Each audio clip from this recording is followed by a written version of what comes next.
1963, a year where the Cold War chessboard saw some fascinating shifts, particularly in the moves between Kennedy and Khrushchev.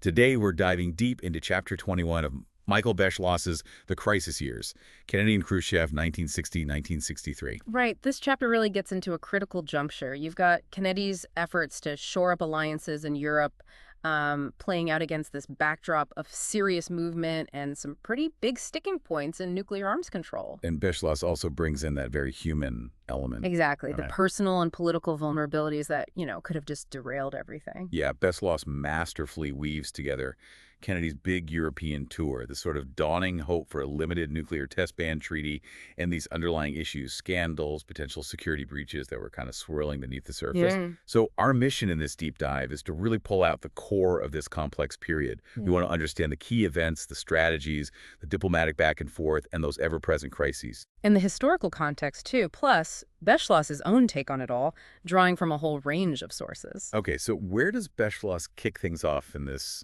intricate dance? He starts with Kennedy's European trip. Sure. June, July 63. And look, this wasn't just shaking hands and photo ops. Kennedy had some very specific goals. Strengthening the Western alliance, creating more freedom of action for the U.S. And right away, the first stop, or lack thereof, really Paris, de Gaulle. That immediately signals the complexities, doesn't it? It really does. Beschloss makes it clear de Gaulle was deeply suspicious of any détente with Khrushchev. He saw this potential test ban treaty as a direct threat to France getting its own bomb. Which underscores that point early on. Even with your closest allies, national interests can diverge pretty sharply. Precisely. And the diplomatic signaling was, well, quite something. Olin, the U.S. ambassador, sort of hints at possible U.S. help with France's nuclear program if they join the test ban. And de Gaulle's response basically puts it off. Delays any proposed visit to Washington. Bolin, as Beschloss reads it, saw this as just stalling, buying time for France's nuclear development. So right there, you see the limits of U.S. influence. Okay. Then the trip moves to Germany, and the whole atmosphere changes. Dramatically. Yeah. Beschloss notes Kennedy's own memories flooding back Germany in 1939. Very different place. And Adenauer's welcome, it subtly reminds Kennedy of his American University speech. Kind of a gentle warning, maybe. Don't forget us if you're making deals with Moscow. A delicate balance for sure. Yeah. But the public reaction in West Germany. Oh, wow. The enthusiasm was just off the charts. Those Kennedy chants. Beschloss quotes Tyler, observing it went beyond just policy. It was this deeper connection. Kennedy noticed the flags were maybe a bit staged. He did, yeah. But he also saw that funny sign in Wiesbaden. Do you have a Ford? If not, see the local Ford dealer. A moment of humor amidst all the high stakes. And the meeting with Kohler, the U.S. ambassador just back from Moscow, that gives us a key insight into Khrushchev's mindset. Right. Kohler reports Khrushchev seems genuinely ready for a test ban.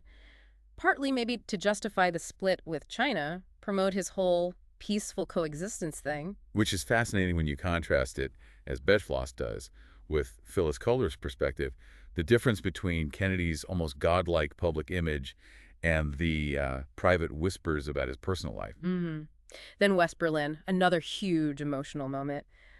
General Clay, warned about risks. The tensions were still sky high. But Kennedy went, and the reception.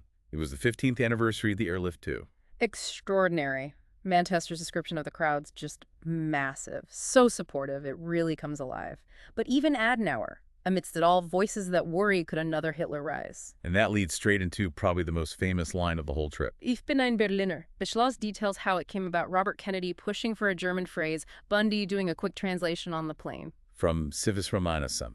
Exactly, and the impact. Beschloss quotes Wessel, Adenauer's intelligence chief, saying it just electrified the city, cemented Kennedy as their guy, a steadfast ally. It's interesting, though. Beschloss points out that while that line became legendary, the speech's actual ending, the part about hope and eventual reunification, might have had more long-term resonance. That's a really sharp observation. And Kennedy himself, clearly moved, but still had that self-awareness, joking about his German afterward. Why such a strong speech there? Yeah. Beschloss suggests a few things. Reassuring West Berliners, definitely, but maybe also seeing the wall for the first time. Some guilt. Possibly. He really denounced the wall offense against history, humanity, separating families. Though, as Beschloss notes, he was careful to attribute some of that sentiment to Willy Brandt. And Kennedy didn't actually mention the wall that often publicly after this. So how did Khrushchev take this? Just rhetoric? Pretty much, according to Beschloss, dismissed it as typical Cold War stuff.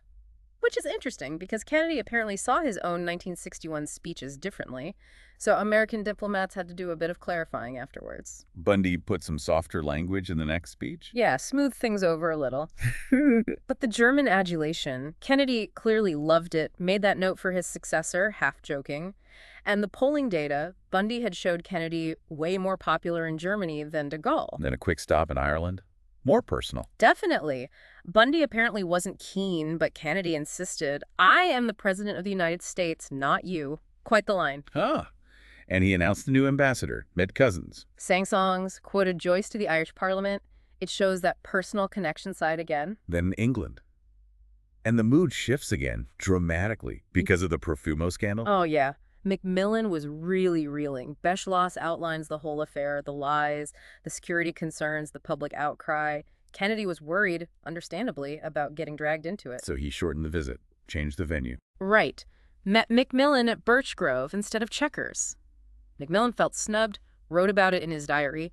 Kennedy had earlier expressed surprise the CIA seemed unaware of Profumo's risky behavior, and Bruce's eyes-only cable just confirmed how wild the gossip was. It really shows how domestic scandals could spill over into top-level international relations. Absolutely. Then finally, Italy met the new Pope, Paul VI, Italian leaders, and then Kennedy asked for a quiet night. Lake Como, Rockefeller Villa. And Beschloss raises the question, was he alone? He does. Doesn't state it outright, but it's a clear foreshadowing. That interception of private conduct and national security. Which brings us right to The Susie Chang Profumo connection and Robert Kennedy's scramble. Yeah, this is where it gets really hairy. That New York Journal American story, linking a high-profile American politician to Susie Chang, who was tied to Keeler and Rice Davies from the Profumo mess. And the press immediately thought, the president. They did. Robert Kennedy swung into action, taped interview with the source, refused to name the second one, got the FBI involved investigating Keeler and Rice Davies in New York. Did they find a link? No direct evidence connecting them to Kennedy's penthouse was found, but the fear of a U.S. Profumo scandal, that was huge for RFK. Beschloss emphasizes Robert Kennedy's worry that Profumo had opened the floodgates, made leaders' private lives fair game, and the vulnerability to blackmail. Exactly. And this leads straight into Beschloss's analysis of Kennedy's own sexual behavior and the, frankly, massive security risks involved. He doesn't list everything, but asks that core question. Mm-hmm.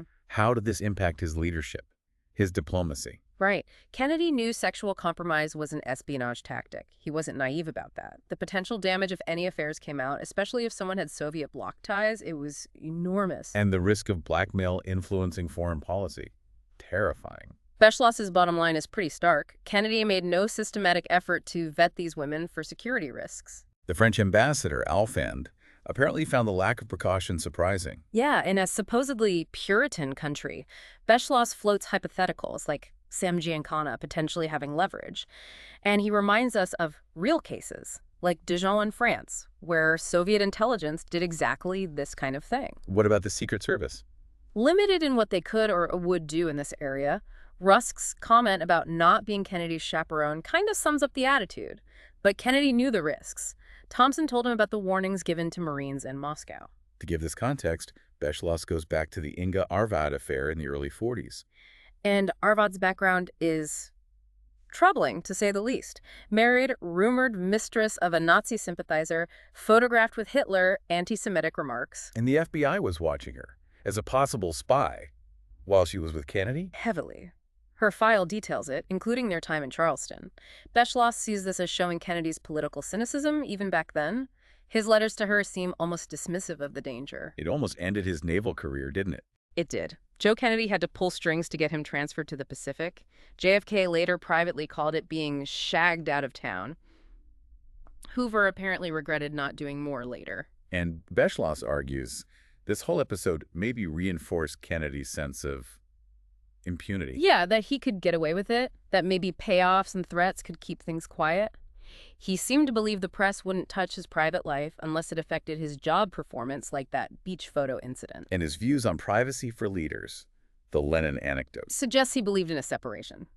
Beschloss talks about Kennedy enjoying defying rules, the gambling pool story about the Lincoln bedroom. Billings said he lived for the moment. Kennedy himself apparently said, "They can't touch me while I'm alive." But the stakes as president were infinitely higher. Absolutely. The potential for exploitation by enemies, by organized crime, by hostile intelligence services, it was immense. Which brings us to Ellen Rometsch. 1963, right in the middle of everything else. Exactly. East German refugee, married to a West German airman, hostess at Bobby Baker's Quorum Club. Moved in circles that included Capitol Hill, embassies, the executive branch, allegedly the president, and even someone from the Soviet embassy. That's the dangerous mix right there. For sure. Her name dropping, her spending, it triggered an FBI look. Robert Kennedy's reaction. Immediate. Get her out of the country, now. On security reasons, they were deported pretty fast. Very fast. But then the Bobby Baker Senate probe starts digging, and the Des Moines Register runs a story. Senator Williams starts asking questions. The Rometsch issue resurfaces. So RFK had to contain it again. Right. Sends an aide Duffy to West Germany to try and keep her quiet. Gets the Bonn government to issue a statement downplaying any East German links. And crucially asks Hoover for help in stopping a full Senate investigation. Another debt to Hoover. Exactly. And Beschloss says the FBI confiscated photos potentially linking Rometsch to the president. Then Kennedy tries to spin Ben Bradley, feeding him stories about Hoover having dirt on senators, downplaying his own link to Baker and Rometsch. Classic damage control. Robert Kennedy's later public version tried to minimize it all, too. Yeah, downplayed White House involvement, claimed some women lied, asserted they had it under control. But Beschloss's analysis of what could have happened if it blew up, it's chilling. Forced resignation.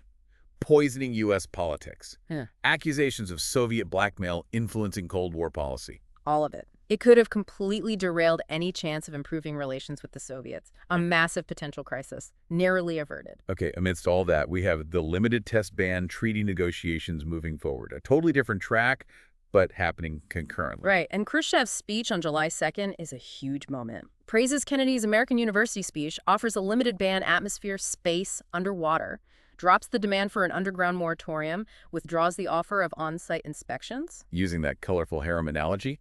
Yes. Thompson thought Khrushchev was probably giving in to his own military on inspections. But the shared worry about China getting the bomb, as Kazin noted, was a big factor too. And Mikoyan's comments, Khrushchev snubbing the Chinese. The Sino-Soviet split was becoming very real. Very. Khrushchev's chat with Spock in Kyiv, the railroad bolt analogy for Berlin, shows his strategic thinking, willing to push. Spock wisely warned him not to link Berlin to the test ban talks. Macmillan was also pushing hard for a limited ban, right? Even without inspections. Yeah, called it a very big prize. Saw the potential impact on France, Germany, China, added momentum. Kennedy's instructions for Harriman, the negotiator, were laser focused on China. Absolutely. Preventing China getting nukes was paramount. Kennedy was apparently willing to tolerate some Soviet cheating if a ban stopped China. Malraux's warning about China really stuck with him. And by '63, China wasn't relying on Soviet help as much, so the U.S. started thinking radical thoughts. Very radical, asking the Soviets to withdraw their nuclear umbrella from China, maybe trading Taiwan or German reunification. Thompson even mentioned a possible Soviet warning strike or preemptive attack on Chinese nuclear sites. The State Department talked about joint U.S.-USSR action, bombing Lop Nor, sabotage. Yeah, Rostov's memo talked about duty to history. Yeah. Wild stuff. But Thompson knew talking to Khrushchev about China would be incredibly tough. Kennedy told Harriman, Yeah. push hard on China. Harriman had the idea of using the MLF, the multilateral force, as a bargaining chip. He did. Kennedy's view on the MLF had shifted after Cuba, so he was open to it, willing to trade it or use the political capital from his German trip to get a deal. Meanwhile, Macmillan, dealing with Profumo, wanted a summit right after signing. Big time. Needed a political win, wanted Britain back at the top table. Kennedy was open if it sealed the deal, but worried about French and German reactions and the optics. Yeah. He wanted any summit carefully stage-managed for U.S. opinion, recalling Wilson and the League of Nations. So, Harriman arrives in Moscow, July 15th. Optimistic. Initially, yes. Gromyko leading the Soviet side was seen as good. Khrushchev opens with, why don't we sign it now and let the experts work out the details? Classic, Harriman's blank pad gesture. Nice touch. Kennedy's letter to Khrushchev stressed hope for a comprehensive ban, acknowledged the inspection disagreement, promised no spying, but Khrushchev wouldn't budge on inspections. Cheese in the room, the mouse will take it. His draft tree included France. Surprisingly, yes. Harriman and Hailsham immediately pushed back. No way de Gaulle signs now. Harriman raises China again. Khrushchev dismisses it years away. Then Khrushchev pushes his non-aggression pact idea. Which the Soviets had wanted for ages. Right. Harriman stalled need Allied consultation, worries about Berlin access. Khrushchev accused West Germany of blocking Kennedy. And Kennedy was micromanaging Harriman. Totally. No summaries, blow-by-blow reports via the secret band channel. Kennedy agreed on excluding France initially, still worried sick about China, told Harriman. Stress the danger of smaller nuclear forces in Chi-Com hands. Find out what Khrushchev thinks about limiting them. Okay, formal talks start. Spiridonovka Palace. Harriman knew the building from WWII, pushed for stronger language on self-defense, nuclear use. Debated peaceful nuclear explosions. Gromyko worried about proliferation loopholes. The withdrawal clause was a big fight. Huge. Gromyko hated it. Harriman knew the Senate wouldn't ratify without it, especially with China looming. Harriman threatened to walk. They found a compromise wording. Gromyko pushed the non-aggression pact hard again. Very hard. Harriman promised a sympathetic report back, which Thompson saw as giving too much away. The last hurdle, signatures from non-recognized states. East Germany, China. Hailsham thought Harriman was being too rigid. He did. Ormsby Gore intervened back in D.C. The solution. Nations sign in association with recognized depository governments. Sidesteps the issue. Kennedy calls Macmillan. It's worked out. Go ahead. Macmillan was overjoyed. So, July 25th, they initialed the treaty. Harriman, Hailsham, Gromyko, done. Harriman joked about Hailsham's fancy initial. Beschloss adds those personal Khrushchev-Harriman moments, too. Yeah, the imperialist greeting, the talk of swapping commanders, the track meet, the tears Harriman thought he saw, adds color. After the initialing, Khrushchev gives Harriman a bear hug. And a maladies, well done. Harriman immediately raises China again. Kennedy's great concern? Khrushchev. Monosyllabic. Dismissive. That is your problem. So Harriman didn't suggest the joint attack. Nope. Read the room. Khrushchev then does that public display in the courtyard, taking Harriman to dinner. Harriman mentions RFK wanting to visit. Khrushchev nixes it. RFK's anti-Soviet speeches. But Khrushchev praised Harriman later to Kennedy. He did. Ormsby Gore reported Macmillan's euphoria. Schlesinger congratulated Harriman. The Bulletin of the Atomic Scientists moved the doomsday clock back. A real sense of achievement. China's reaction. Furious. Absolutely furious. Denounced it as a Soviet-American plot, withdrew delegates. The Sino-Soviet divorce became public and nasty. Harriman cabled that the Soviet goal was isolating China. Khrushchev hoped world pressure might eventually bring China in. Joked about de Gaulle needing the nuclear umbrella. Kennedy tried hard to get de Gaulle on board. Very hard. Personal letter, offered technical info, recognized France as a nuclear power under U.S. law. De Gaulle. Total rejection. France would not be diverted. Dismissed third-rolled signatories. Rejected the cooperation offer. Kennedy was furious. De Gaulle will be remembered for one thing only, his refusal. Then Kennedy's televised address, July 26th. Framed it as a shaft of light, result of patience and vigilance. Not the millennium, but an important first step. Mentioned past crises, Berlin, Cuba, to show resolve, but stressed hope for collaboration. Warned about nuclear war devastation, aims.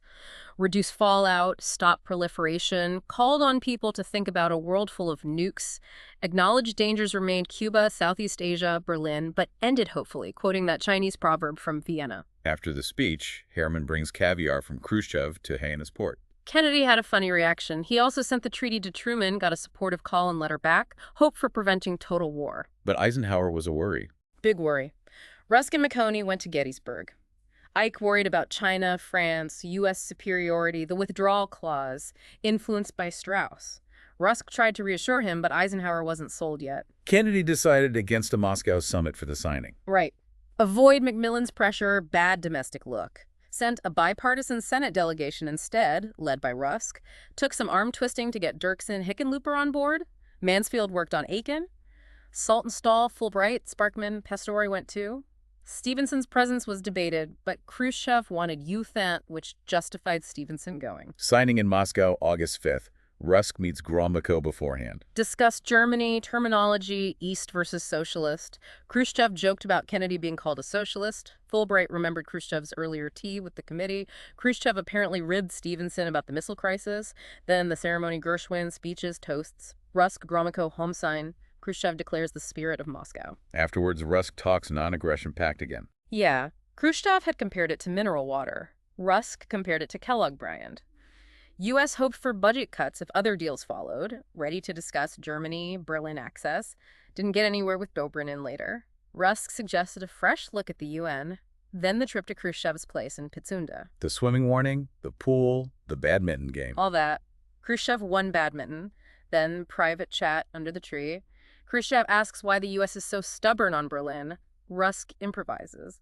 Mr. Khrushchev, you've just got to assume the Americans are goddamn fools. Wow. Then the news of Patrick Kennedy's death arrived. Just after the delegation left, Khrushchev sent condolences via Rusk. Beschloss notes Kennedy's feelings about family, wanting children.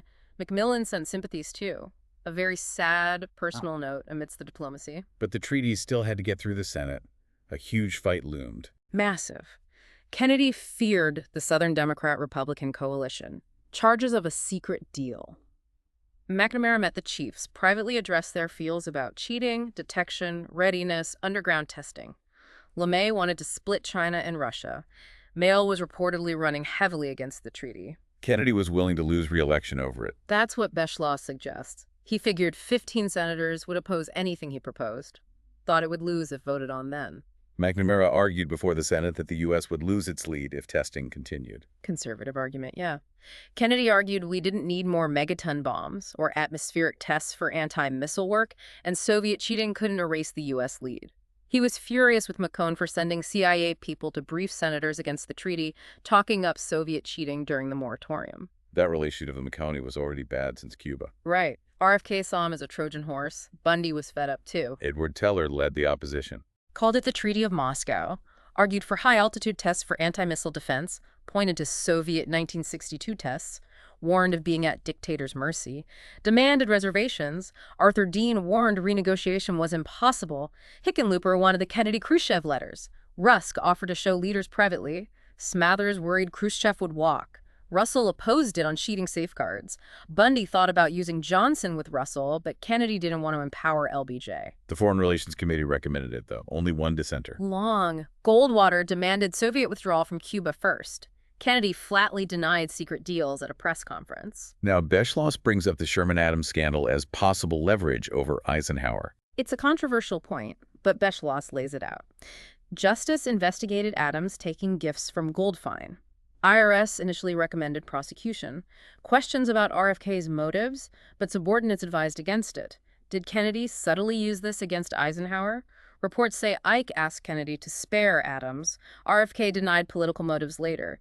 But Bobby Baker claimed Ike told Dirksen to back the treaty in exchange for dropping the Adams issue. Cryptic letters between Ike and Dirksen seem to support Baker's story. Dirksen played hard to get publicly. Very much so. Smathers had his theories. Kennedy recalled Dirksen's Marshall Plan speeches. Baker says Kennedy called Dirksen they did some horse trading. Dirksen finally endorsed it, citing the 1960 GOP platform, reportedly worried about castigation from his party. Then Eisenhower came out for it, mentioning nuclear war risks. Was it linked to the Adams case? Maybe. Ike later complained privately to LBJ about Kennedy's DOJ IRS tactics. In the end, the Senate passed it, September 24th. They did. Opposition from Southern Democrats and Western Republicans. Sorensen said Kennedy was deeply satisfied. A major victory. What about the aftermath? Kennedy's conservation tour out west. Yeah, interesting pivot. Didn't talk about the test ban much at first. Praised Mansfield later. Started framing the Cold War competition differently. Societal happiness, not just military might. The Mormon Tabernacle speech really contrasted with his earlier rhetoric test ban as a first step from nuclear catastrophe. Referenced Little Bighorn, oddly. Reporters saw peace becoming a big issue for '64. Kennedy wanted to keep the momentum going, hoped to visit the USSR. But Beschloss notes the treaty's limits. Didn't stop all testing. Right. Reduced strontium-90, but underground tests continued, and that lost chance for a comprehensive ban in late '62 looms large. Khrushchev offered inspections then, but Kennedy, maybe wary after Cuba and domestic politics, didn't seize it. Soviet hardliners pushed back by spring '63. Similar, Beschloss says, to how the U-2 shot down a comprehensive ban in 1960. And the chapter ends with this strange little coda, a possible opening to Cuba, September '63. Yeah, really intriguing. Starts with William Atwood, a U.S. diplomat, bumping into the Cuban UN ambassador Lechuga at a party. Lechuga hints Castro wanted contact, complains about exile raids, liked the American University speech, suggests a quiet visit to Havana. Journalist Lisa Howard was involved too. She was convinced Castro wanted to talk, offered to host a meeting. Atwood memos D.C. seeking permission for a quiet probe idea, neutralizing Cuba on our terms. Castro unhappy with Soviets, embargo biting, get Cuba out of the '64 election.